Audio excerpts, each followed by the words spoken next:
ശിവരാത്രി എല്ലാം കഴിഞ്ഞ് നമ്മളിതാ ജസ്റ്റ് ഡ്രൈവിന് വന്നിരിക്കുകയാണ്.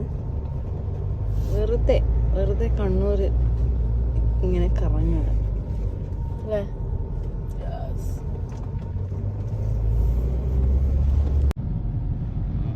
വേറടിക്കുന്നു.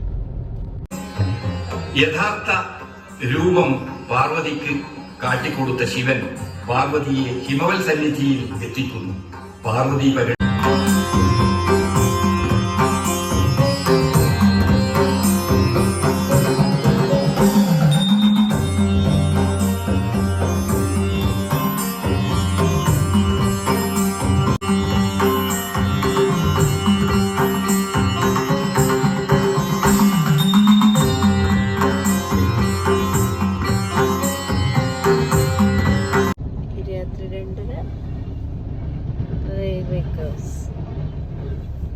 അമ്പലത്തിൽ നിന്നും മടങ്ങുന്നു.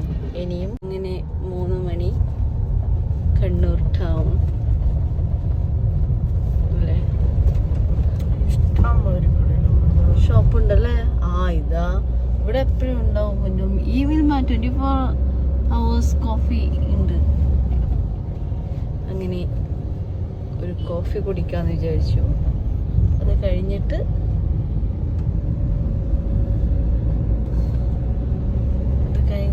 നേരെ അമ്പലത്തിലോട്ടേക്ക്. 4 മണിക്ക് അമ്പലം നട തുറക്കുള്ളൂ. ആ സമയത്ത് എത്തിയാൽ മതി. അപ്പോൾ അതുവരെ നമ്മളിതാ കണ്ണൂരിൽ നിന്ന് ടൗണിൽ നിന്ന് കറങ്ങുകയാണ്. വീട്ടിൽ പോയാൽ എന്തായാലും ഉറങ്ങേണ്ട ഒരു ടെൻഡൻസി വരും.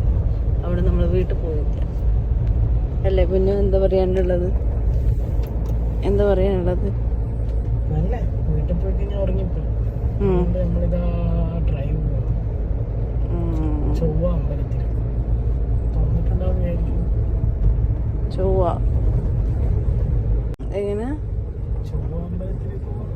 അതെ, ചൊവ്വക്ക് നമുക്ക് പോയി നോക്കാം. നമ്മൾ അങ്ങോട്ടേക്ക് പോയിട്ടില്ല. നമ്മൾ വീട്ടിൻ്റെ അടുത്തുള്ള ശിവക്ഷേത്രത്തിലാണ് പോയത് അല്ലേ. വേറെ എന്തും പറയാനുണ്ടോ? ടൗൺ അങ്ങനെയുണ്ട്. ഓക്കെ, ഇവിടെ നല്ല കോഫി ഉപ്മാവ് കഴിച്ചാലോ?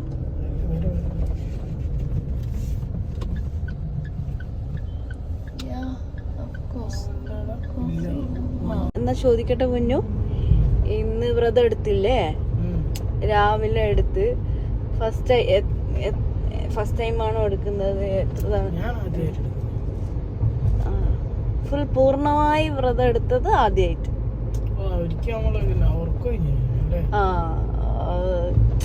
അമ്പലത്തിലെല്ലാം പോയിട്ട് നമ്മൾ ഉറക്കൊഴിഞ്ഞിട്ട് എടുത്തിട്ടുണ്ടായിരുന്നു. പക്ഷെ ഫുഡ് നമ്മൾ അരിഭക്ഷണം കഴിക്കാതെ ലിക്വിഡൊക്കെ കഴിച്ചിട്ടുണ്ടായിരുന്നു.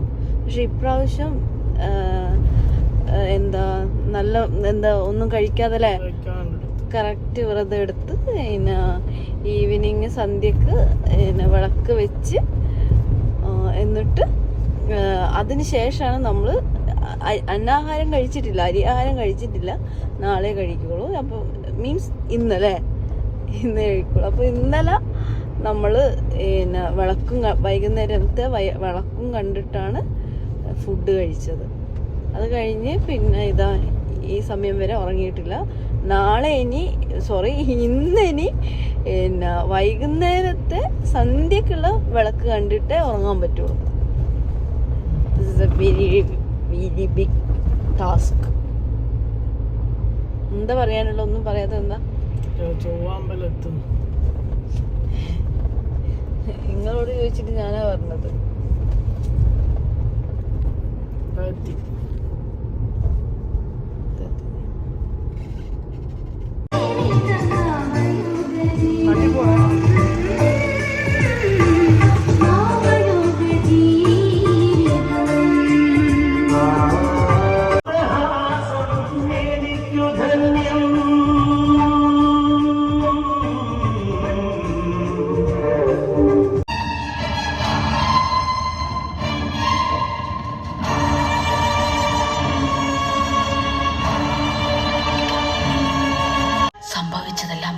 പോയി അങ്ങ് ക്ഷമിക്കണമെന്നല്ലാതെ. 4:30 അങ്ങനെ ഇതാ നമ്മൾ വീടെത്തിയിരിക്കുന്നു. വീട്ടിൽ പോയിട്ട് ഇനി ഫ്രഷൊക്കെ ആയിട്ട് ഇനി അമ്പലത്തിൽ പോകാം.